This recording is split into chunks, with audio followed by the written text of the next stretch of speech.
الأمازيغ اللي عاشوا في سيوة هم سكان شمال أفريقيا، لهم ثقافتهم ولهم حضارتهم المعروفة وبيتكلموا اللغة الأمازيغية.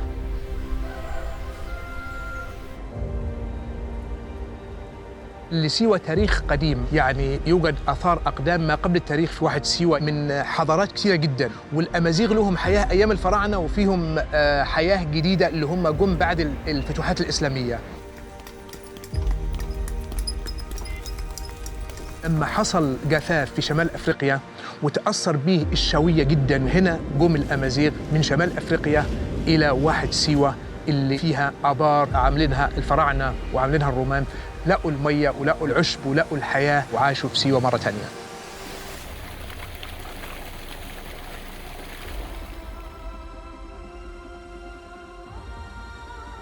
لما القبائل بقت تيجي لهم حسب ما تعودوا انهم يجوا في وقت جمع الثمار، فاعتدت على الناس الموجوده اللي تبقى منهم، فكروا انهم يبنوا حصن يحصنوا نفسهم من نفس الهجمات دي لو جت لهم مره ثانيه. فجم على قلب واحد سيوه في جبل باللغه الامازيغيه بنقول عليه ادرارنشال او جبل المدينه، بنوا فيه الحصن بتاعهم بالطراز الامازيغي وبالخامات البيئيه الموجوده في الواحه، وعملوا لنفسهم باب بيتقفل ساعة الغروب ويتفتح عليهم ساعة الشروق، عملوه في الجبل عشان يشوفوا الغزاة من بعيد.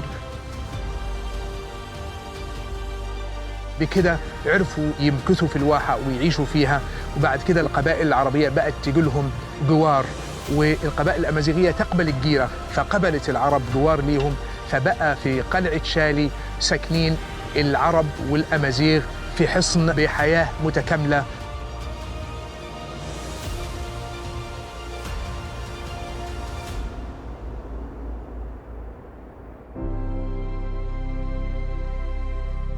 دلوقتي اللي عايشين في سيوة 11 قبيلة، معظمهم عرب وبثقافة مختلطة أمازيغ وبدو.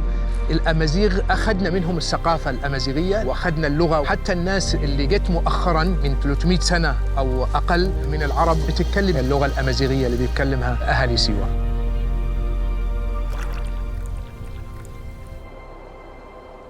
الناس في سيوة ورثت الآبار الفرعونية الموجودة في الواحة لحد النهاردة، وكل أهالي سيوة بيشتغلوا على الزراعة اللي هي النخيل والزيتون. الناس عاشت على النخيل وتربت مع النخيل، وبنسموها أمنا النخلة، لأن لنا استخدامات كتيرة للنخيل بنعملها، غير إن لو الحاجات اللي ما تنفعش منها خالص نقدر نعملها خميرة للنخلة نفسها عشان تتعايش بيها.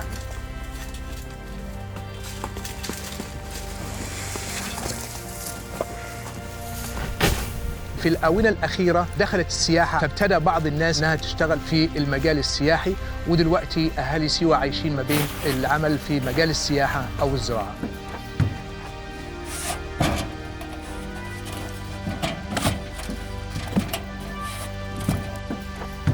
كل أبهاتنا وأجدادنا بنوا البيوت بمادة اسمها الكرشيف، اللي هي طبقة الملح اللي موجودة في سطح الأرض، وابتدوا يعملوا السقف بفلوق النخيل وبيربطوا بفروع الزيتون،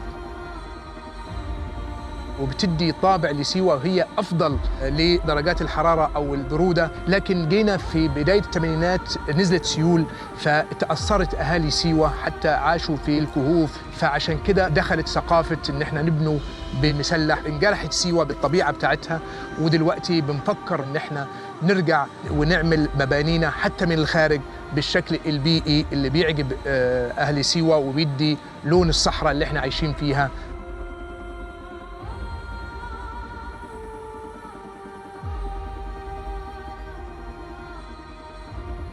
احنا بنعمل كل مشغولاتنا من طبيعة سيوة ومن ثقافة سيوة.